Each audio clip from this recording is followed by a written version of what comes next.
Hey there, boys, girls, and flying squirrels. My name's Joe Keyport, and you're listening to the Ear Coffee Podcast.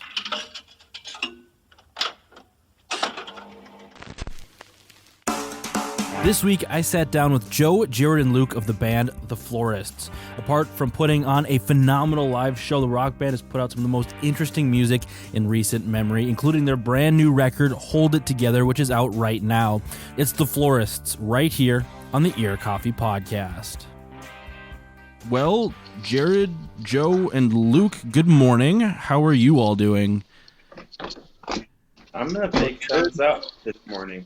I woke up and I've just been reading and just ate some breakfast and now I'm drinking out of my jar. Nice. Yeah, doing good. Doing good. Doing good. It's good Took to good to dog out. Good to hear. Yeah. Well, let's sort of start from the beginning. I kind of want to know how you all started, like, individually making music, and then we can get to how the Florists came together. I know it's kind of a big question for some people, and they have a lot. So if you want to give an abridged version, that's A-okay. But yeah, I would say, well, for me, I started making music by just recording guitar stuff into my laptop.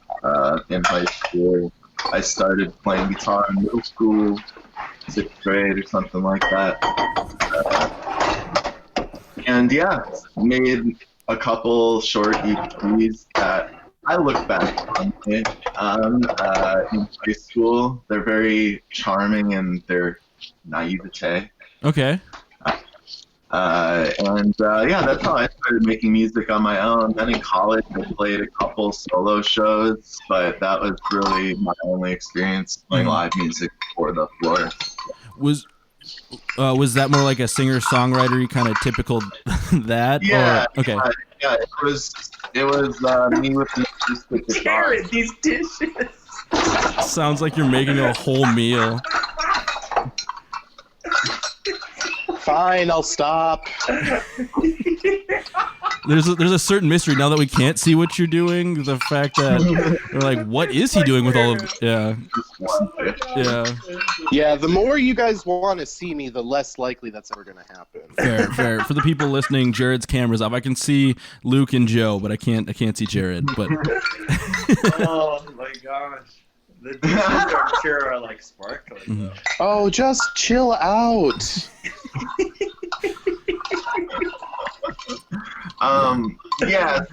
when I was playing solo, it was singer-songwriter stuff, moody, very angsty, songs about being sad and transitions that I wasn't capable of making at the time. Yeah. gotcha. My pup. This is Tig. Ooh. Doggo. Anyway, that's unrelated. Yeah. Nice.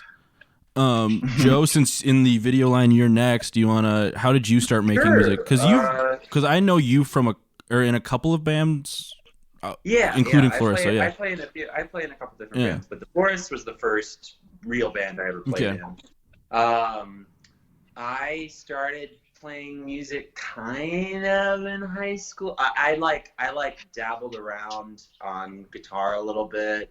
Could play a few chords and then just I played a few shows in high school and recorded some music, but it's mainly me just ripping off the Mountain Goats. It's music that sounds that was just what I listened that was what I listened to very obsessively in high school, and so I just played D and G and C and made some shitty home recordings on Audacity. And then proceeded to totally stop playing guitar until probably junior year of college. What was the reason you decided to stop playing guitar? The reason why was just because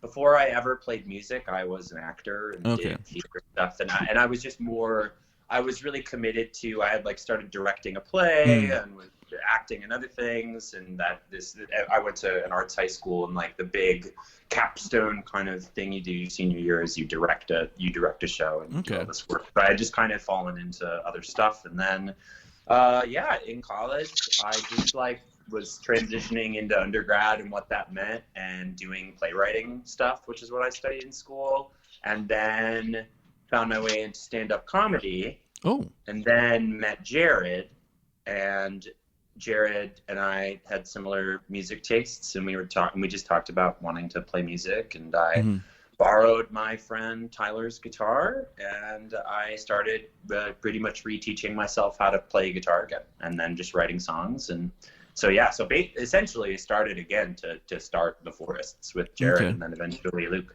Cool. And then Jared, how did you start making music? How did I start making music? Or playing music, yeah. Well, I've been playing drums for a long time, so I just was kind of looking for people to play music with when the Florists happened. Oh, gotcha. And then Joe mentioned that you met through, was it stand-up comedy was that in college? Yeah. Yeah, okay. So was the more kind of that performing that way through stand-up comedy kind of what you were doing beforehand, or Yeah, definitely. Gotcha. I don't really do stand-up anymore though, so I don't know how relevant that is to my whole origin story. Fair. So that idea of like more like the performance aspect was something that, so I saw you, I've only seen you once, I have to admit, but and that was almost a year ago now. You played with Harper's Jar for the Double Grave Cult of Lip kickoff tour. Which Jeremy invited because he said Harper's Jar and the Florists are two of the best live bands in the Twin Cities, and I was like, well, with a blessing like that, I absolutely have to see him. And so something that absolutely struck me about that set was how performative it was, because it felt like it was just more than a really fun live band. And I was wondering if that kind of performative style was at the very beginning of the Florists, or if you worked your way into that. Yeah, I mean, I'd say as far as doing, I feel like the most consistently bridging the live band performance into like a world of performance art was when we started doing Sleeper Hit, and that was probably, I don't even know anymore. That was probably when like we would do stuff when we were just like in like the first year of being a band, and mainly just playing house shows for people. And I think that we just kind of thought, I don't know, we all sort of were interested in breaking that mold, and there were a lot of bands at that time that were like a lot of like stand still, kind of look down type bands, or like sort of gently rock while you stand and play your instrument or do whatever. And I don't know, I was really interested in what might happen. I mean, especially in a situation as volatile and socially weird as a party, there's so many opportunities to make like a memorable event happen. And so I think that, very early on, we were all interested in figuring out what it meant to do something a little bit different with the medium, because it's more interesting, it was more impactful, and people are just like, I found it in my experience, more often than not, people are really game to do wild shit as long as you give them the permission to do it. Yeah. Well, the thing that sticks in my mind from that show is you had us all the people in the audience lay on the floor with our palms to the ceiling because Lisa Kudrow gave us stick and poke tattoos on them. And I just nice. that's something that's just very vivid and just a memory that will always stick with me, just because it was so it was just weird and random, but everybody like played along because it was just so fun. Well, yeah, that's great. I'm glad. It's funny too, because I've now we've just played that song so many times. I feel like there are so many, I'm glad you said that, because I wouldn't even really have remembered that specific incident if you hadn't described it like that. Now it's like bringing me back, being like, oh yeah, that is, because that Mortimer's, I like him remembering that. Yeah. My parents were at that show. That was a good show. Yeah. Yeah, always an interesting band to play to bring your parents to. They always have interesting responses. Since you mentioned that, have all of your parents seen the Florists perform, or is it just Luke, yours? I think everybody's folks have. Have they been pretty, like, when they see it, do they respond well? Just because, I mean, again, you're not like the performance art aspect. It's always a little different than just like sitting and watching your kids play. I mean, I don't have kids obviously, but like play music. There's audience involvement almost. Yeah. Yeah, they love it. They love it. Your mom especially is a huge. Yeah, my mom's a super fan. She's recorded several of our shows, like archive-wise. I think my parents. I think my parents appreciate the fact that we've played shows that people have attended. Mm. I don't know that it's really like. I don't think they really like. My parents like I grew up on like the Eagles and like Vince Gill and like things that like my parents were never listening to any kind of like even remotely punk music at all. And like to this day still, if there's a band that even remotely has like distorted guitars, kind of a garagey vibe or whatever, he will always be like, wow, it sounds just like The Clash. Doesn't matter what the band is. So it's like they're not really, I think that they're just like, oh yeah. My kid is doing something. They're not like, really that interested, but they appreciate it.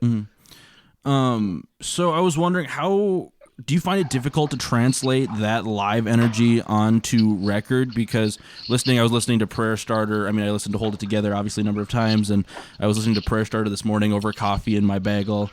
Prime morning record, fun facts. Nice. But that's cool. Do you find translating that energy that you have in your live shows and that performance art onto record difficult, or how does that work for you?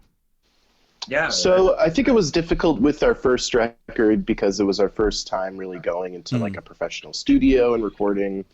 That said, I think with this Hold It Together record, one thing that we did really intentionally was we scheduled a 2-week tour where we played all the songs every night. And then immediately after tour, like I think like we had one day off in Minneapolis when we came home, and then we recorded the album right away at Future Condo with engineer extraordinaire Jordan Blue. Really helped us out there. Blue is spelled Bleau, by the way. Gotcha. I always botch his last name or their last name just because it's the accent and the spelling always throws me off. Yeah, it is he, by the way. You got it. But so I think that just with this record, we really were focused on capturing the as close to live sounding as possible. And I think it shines through, you know? Yeah. Well, all the songs are super fast. They're all like 2 minutes and under. Yeah, that was definitely our first reaction when we got the roughs back from Jordan. Listening to them, we were like, "Holy shit! These songs are all way faster than we initially wrote them at." Just because we've been playing every night, which I think lends that kind of, because I think that it's pretty accurate to describe our live energy as kind of manic and even a little bit chaotic. And I think we all wanted to track that. And I think that on this album, this is the closest we've ever gotten to really bottling up that energy, whatever it is, because we just played the songs live in the room together. And I think Jordan is such a talented engineer and has known our band for years and has seen us plenty of times, that he was like, I think the choices he made in the way that he wanted to engineer the record really made a difference. And also Future Condo just sounds great. I think the room sounds amazing. Okay. Also, just like to point out that Jordan is the one playing the theremin at the end of the Hold It Together song. Oh, yeah, really? That's cool. Yeah, and he says oh fuck in the what song? Oh fuck. He's in that. In Gumcutter? He's in the crowd of people saying "oh no" and "oh fuck." Okay. Yeah. Gotcha. Did Jordan have to do anything, like, because you said you performed a lot of these songs live in the studio? Did Jordan have to do anything special? Do you remember, to make sure he really captured that, as opposed to just like throwing close mics on everything and just hoping that something came out of it that sounded more than just a band in a studio?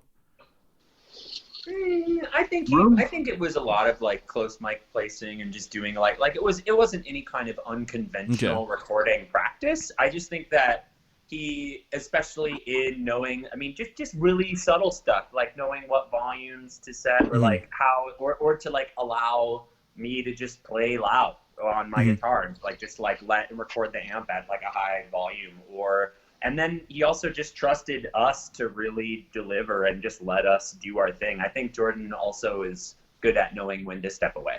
Okay. And I think that was good, because this was, I'd say, like, especially, I'm glad Jared pointed out that with Prayer Starter, it like had this there's this element of us going into the studio for the first time and kind of this feeling of anxiety and kind of, a little bit of an imposter syndrome for me personally. And then with this record, it felt like we came in, we knew what we wanted to do, we knew exactly how we wanted to do it, and we just ripped. And then we did. Yeah. We tracked this record in 15 hours. We tracked it pretty damn fast. We did on the Veni Vidi Vici. Yeah, I think Jordan just knew knew our band. We had worked recording with him on No Costume and Prayer Starter obviously as well, and he I remember coming to the studio and he had my amp set up. He just knew which amp would sound best with my playing style, which amp would sound best out of the resources that we had, and I just trusted that he knew what he was doing, and he did. I think it sounds great. Nice. One thing that's weird is the space we recorded it in was this really it was like this industrial warehouse in Longfellow that you had to walk down, you had to walk past these two just defunct bathrooms that clearly hadn't been attended to in years. Yeah, no with toilet the paper, Irish soap. pouring. Yeah, somebody just left a bottle of body wash there 5 years ago, and people are still scraping the bottom of it to wash their hands. And then you walk down this super long hallway, and then you emerge into a really beautiful studio. It's the weirdest thing. So shout out to Future Condo. Yeah. Cool spot.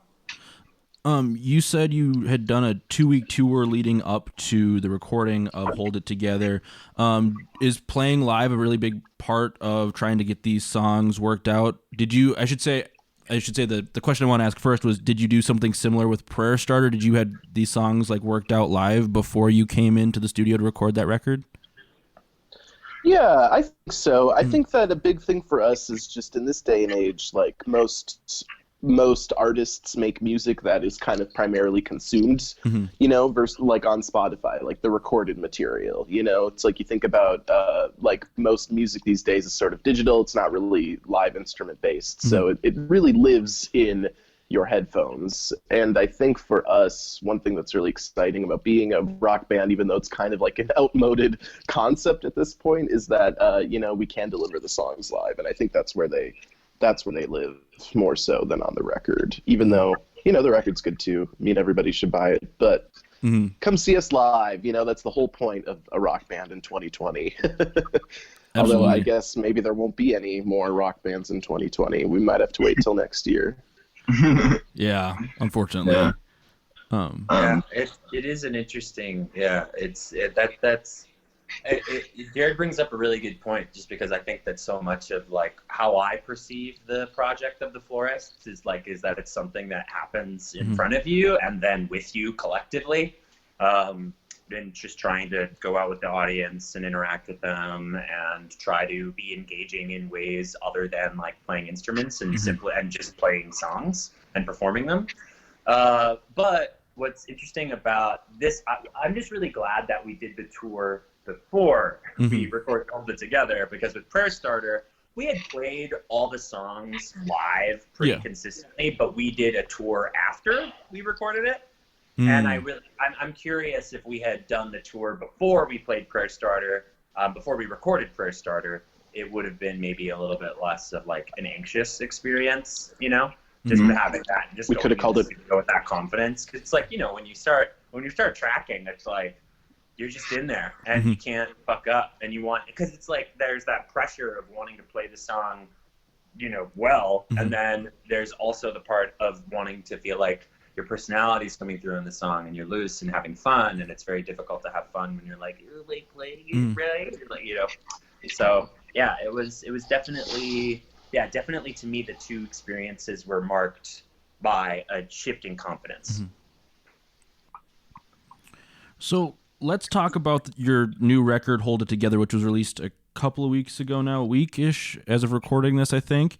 I think. And so on the Bandcamp liner notes, which you write probably some of the best promo for records that I can ever find, and I'm always envious because I'm helping out a little bit doing press stuff for Heavy Meadow and some other stuff, and I'm always envious of what I read on your Bandcamp, but you call Hold It Together 11 songs that are upbeat, catchy, and largely about all-consuming social dread. No downers, though, because the Florists always remember to laugh that shit off. So talk to me about like the record and kind of that statement. Obviously, it goes on a little longer, but kind of talk to me a little bit about that.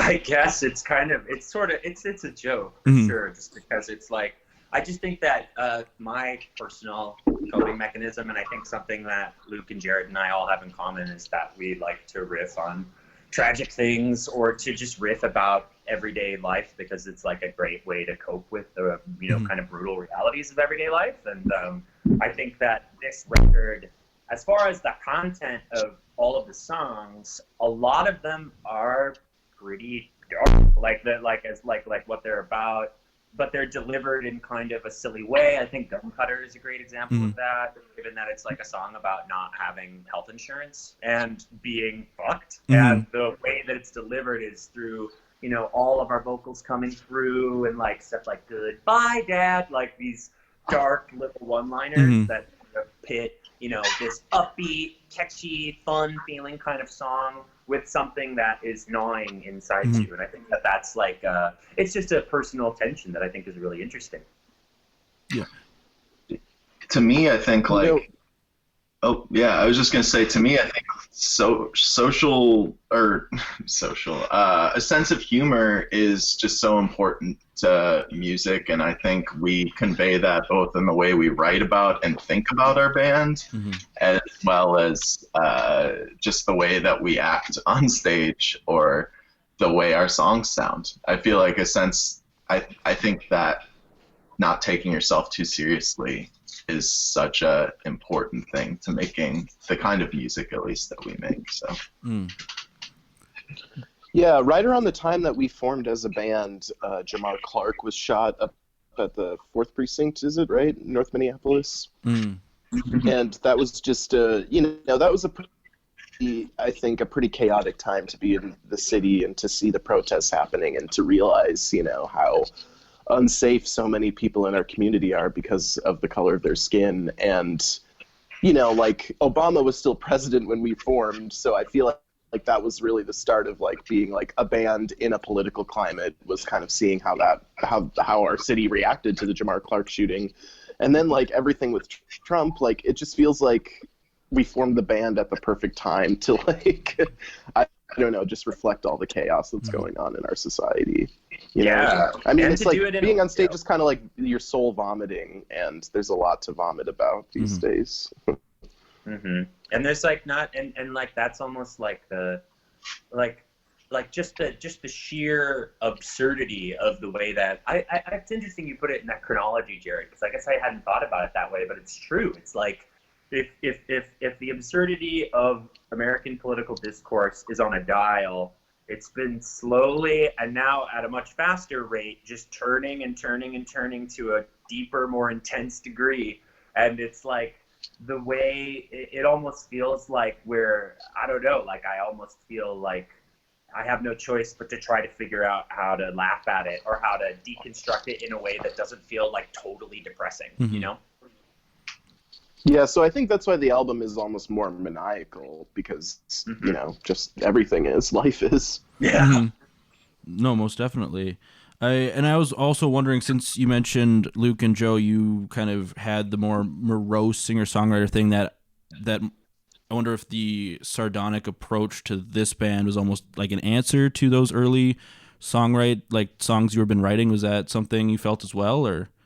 I think that's a cool observation. Also, just considering the interlude on the album is actually one of the songs that I wrote. It's a riff from a song I wrote in high school and put on EP in high school. So it's just me playing that and revisiting that. So thinking of it in that way, I think, it's interesting to think of it as kind of reflecting or responding to the where I came from.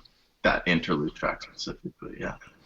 I also, touching on your question too, Joe, I also think it I think that when we started as a band, like a really popular sound in Minneapolis, as Joe was saying earlier, was this kind of more self-serious, you know, coming from a singer-songwriter perspective with like kind of shoegaze or like, I don't know, you know, I feel like in 2015, like every band in Minneapolis was trying to out-serious each other, and it just felt like very few people were willing to take a risk and be goofy. And honestly, like a big inspiration for us is the Miami Dolphins, who've always approached their art with such a sense of just absurdity and, you know, wonderful just lightness and I don't know, silliness. Like it's really it's weird how afraid people are in a musical context to be seen as silly. Yeah, because we're just so sexy that we pull it off. Yeah. Since you mentioned the idea of being afraid to be silly, because there's almost like when you think of silly like music, my mind almost goes to like the Weird Al's, like the Tenacious D's, like that kind of silly, and it's.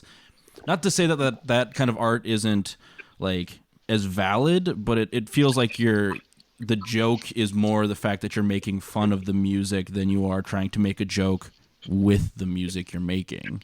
Yeah, it's like that, those are like more almost like parody examples. But then I think about bands like They Might Be Giants or like Negativland or like things where it's like they come from kind of a kooky, off-kilter perspective, but the ideas that they're grappling with are often like really wild and existential and like kind of like sometimes even like inaccessibly weird, which I think is kind of fun. And that's not exact, because I feel like we're still in a lot of ways like in rock band voicings, like we're playing rock music. It's not like it doesn't have that kind of like clown car vibe I feel like Weird Al has, but one time in the show we played in Toronto, we were the guy who hosted the show said that we sounded like we were like a marriage between Weird Al and Dinosaur Jr., which I thought was hilarious. That's funny. Yeah. Because I don't know that I really see it. I just think that there's something about the three of us on stage together in the way that we look.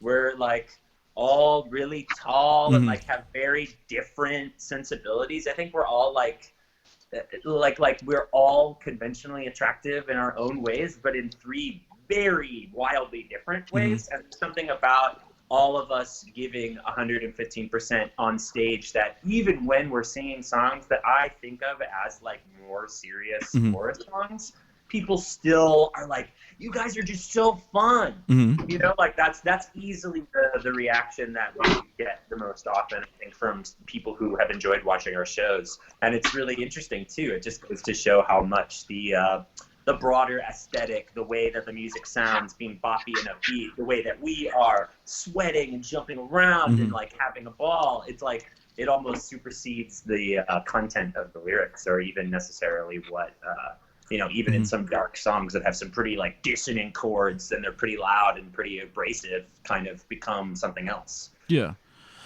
Since you mentioned moving around so much, something that I remember seeing when I saw you live, and then something that was mentioned again in the liner notes, is you trade instruments on this record. Have you done that in the past on other releases, or was this the first time you guys did it, or y'all did it as a group? I play bass on a couple songs on Prayer Starter. Okay. But before, and I mean, switching more often the last couple of years. Well, No Costume, Luke plays lead guitar on Thanks Again. Oh, yeah. That's so true. I think it's pretty much always been a bass tradition in our band. Stasis. Yeah. On playing Kickball with the Vicar. I forgot about that. Right. And also, I play guitar on, kind of have played guitar throughout our discography, but I would agree with Joe that we've been doing it more. I guess it just like 3 songs I think I play guitar on this record, something like that. So I play guitar and play bass on a track on this record for the first time, which has been fun. I feel like, you know, for me personally, like guitar's always been very secondary, so it's been a fun process to be able to build up my confidence enough as a, you know, multi-instrumentalist to be able to play instruments that aren't my main instrument, you know? And I think that's been something that's true for all of us. Like, you know, at the beginning of the band, I don't think Joe would have envisioned that they'd be playing drums on any tracks, but now they play drums on a few tracks, and it's awesome. Nice. And I think in doing that too, like Jared said, like playing not our primary instrument on the songs, like it just, I think Jared has, for example, has such a unique guitar voice, or voice on guitar, and I think Joe has such a unique voice on drums that it just like, it makes like for really cool differences between songs that, I don't know, I think it's super valuable. Like I think both of them have like really unique visions for their secondary instruments.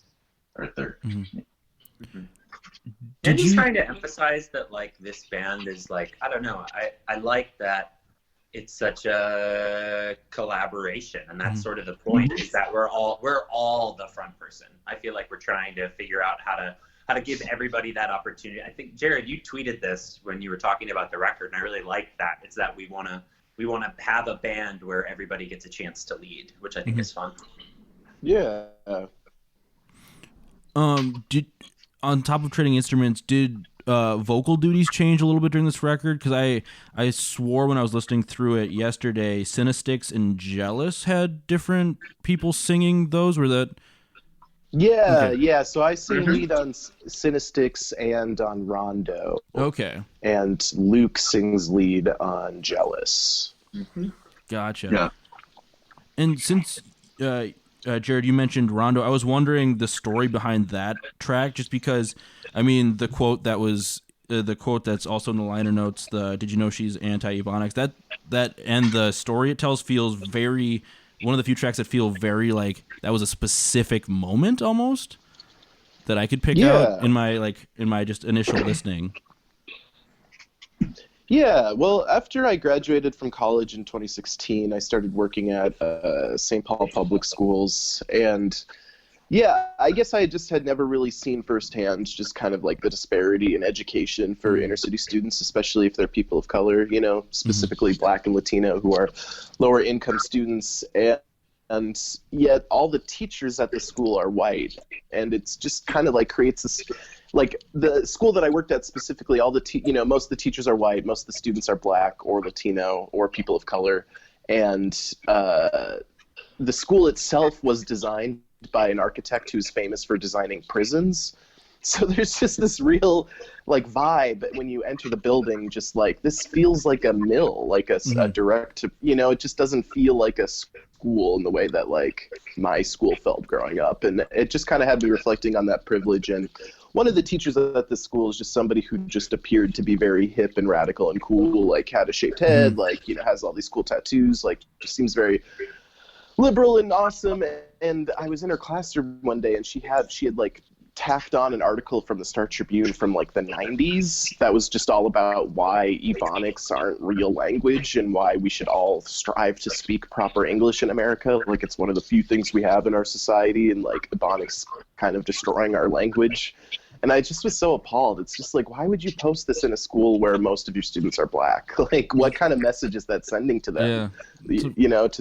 If you're a kid just sitting in this class and then you see that article, like, I don't know. It feels very gross from somebody who doesn't come from that background, but just hearing it sounds very gross. Well, and the thing is like it's not even talked about. Like that's just the kind of like everyday racism that I just feel like. Yeah, it's like you don't really think about it, but people do encounter that every day. I don't know. And then also the other irony is that the school itself is built just off the highway, which Highway 94, we all know, was completed in order to be completed. They needed to destroy the Black neighborhood in St. Paul called Rondo. And I just kind of was imagining like, all these students now, all these poor Black students who have to go to a school that's in a neighborhood that used to be a primarily Black neighborhood. You know what I mean? It just kind of feels like, well, we raised the land and built up like a prison, and I don't know. It just makes you feel so helpless. Like infrastructure is so fucking racist. Yeah, that's what I love in the second verse of that song. Just when or I guess in the bridge maybe, where you're just talking about driving down 94 and just like the experience of the awareness of driving down something you use every day, something that's so mundane, and it's founded on racism and exclusion. Yeah. So moving on, a week before the record came out, you released the title track music video, which was Hold It Together, obviously. Luke, you did that video? Yeah. Talk to me about making that video, and because I was looking through Facebook and trying to find some other, just kind of glean some other information, and I read something about using projections and stuff like that. So talk to me about making that. Yeah, it's very, like, I would say making this video came at a time where I'm really kind of actively learning more about video production. So it was like very much an exercise for me. I used a program called Touch Designer to create basically a collage of Creative Commons footage that we then projected over ourselves using that projector as the lighting for the video itself in our practice space. We projected those projections over ourselves, which were then layered over the top of the video that I had created that we were projecting. So it's just a lot of like layering of these different projections and weird Creative Commons videos that are warped and colored and clipping in a lot of ways visually, and yeah. Gotcha. So yeah, so it was a really fun project for me, and just a fun project. We just got to be kind of silly in front of a camera for an hour or something right before this whole thing started. So I really value the time that we spent filming this too. Was that was this like a more of a band-led video? I mean, Luke, you said you did a lot of the work, but was this more of like the idea came band-wise, or Luke, did you have that? I'd say like everything that we're doing, kind of like in the way that we play in this band, everything that we're doing is kind of just our personality. So I don't really think of it. Yeah, I think of like what came out of this project was a lot of just what should we do with. I brought basically a big bag of objects, masks, hats, and clothes, and everyone was just allowed, or like not allowed, but just encouraged to just like interact with stuff however they want to. So I think a lot of the ideas and the way that it turned out was like very much like band-led idea creation, and yeah. Gotcha. Ideation. Was this the first video the band did together? Because I know, thinking back to like Prayer Starter, the videos for that, if I'm remembering right, I didn't write it down. You worked with like filmmakers to make those videos. Was this one of the first ones that you did as a group? We actually did How It Swells was a very collaborative video. We all edited together for Prayer Starter, and actually I would even say our first video, Pleasure Shrug, was like very much a band. I think that was like our biggest music video like filming effort that we've ever put in. Like I just remember spending 12 hours that day filming all of this stuff from like dawn to dusk, and so I'd say we've had a lot of history of collaborating visual on what our videos and visuals look like, our album covers, etc. Gotcha. Yeah. Along with the video, you connected with Heavy Meadow to release, well, the forthcoming tapes, I should say. So how did you get connected with Jeremy and all of that? I mean, we love Jeremy and Heavy Meadow and here at Ear Coffee. So, like, how did you meet up to do this record with them? We've just known each other for years. We played with Double Grave back when they were called Ego Death. At this point, it was just we knew we had the album. We knew we wanted to do something with it for somebody. Oh my god! We knew, face reveal. we knew that we wanted to put this out on a label. We self-released everything we've done. So it seemed like it just seemed like an opportunity that made sense. I mean, Jeremy's put out Our Pals. Jeremy is a pal.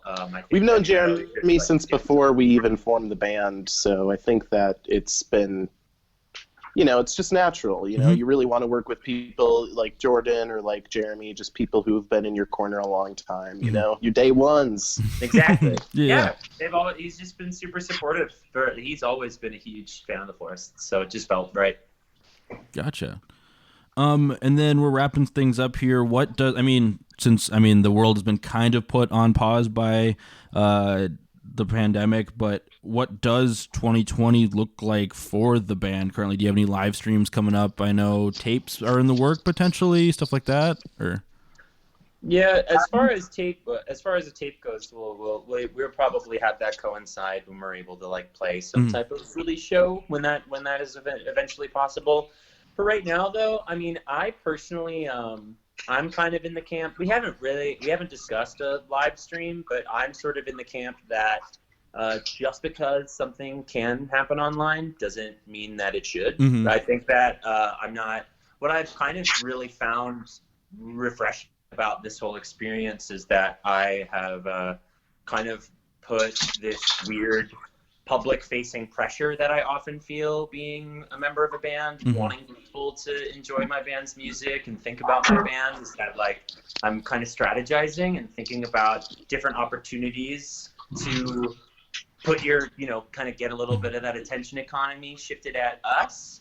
And what's great is in this experience of quarantining, I have not really felt that impulse. I've just been practicing guitar and reading books and writing songs and just doing things that are not so obsessively about currying the favor of consumers. And not that live streaming is bad or wrong. It's just that I think that what we do personally, it's an audience is essential. The whole thing of it being live is that it's an art form that happens in a particular place and time. And that is not accessible right now. And I honestly would hate to see everybody pivot to Zoom shows and to do that, because to me it's just not really the same, and especially with the band. And also I think that kind of showcases another element of classism, who's able to afford really nice cameras and nice equipment to make your live stream not sound like shit. And and so I think that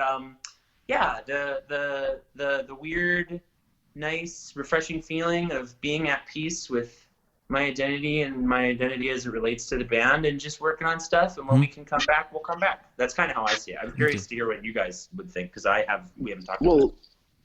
The truth is, we haven't taken a break as a band in 5 years. Since we started in 2015, we just really haven't stopped. We've pretty much rehearsed almost every single week for the last 5 years. Yeah. So, I'm kind of taking this opportunity as most bands take breaks, and I think it's okay to take a break, even though it doesn't totally feel natural or feel right. It feels like maybe the timing was pretty good here, And honestly, I think. Sorry. I also think we should do a thing where we all just we all contribute 2 songs to a little DIY EP or something that we make, a quarantine EP. And then make it like the Kiss albums, where each of our faces is a different album cover. Or the Green Day albums, Uno Dos Tres. Oh no. Yeah, Uno Dos Tres. But Uno Dos Tres, but good. Yeah. Okay, actually though, their new album is pretty good. I recommend everybody listen to Green Day's newest record.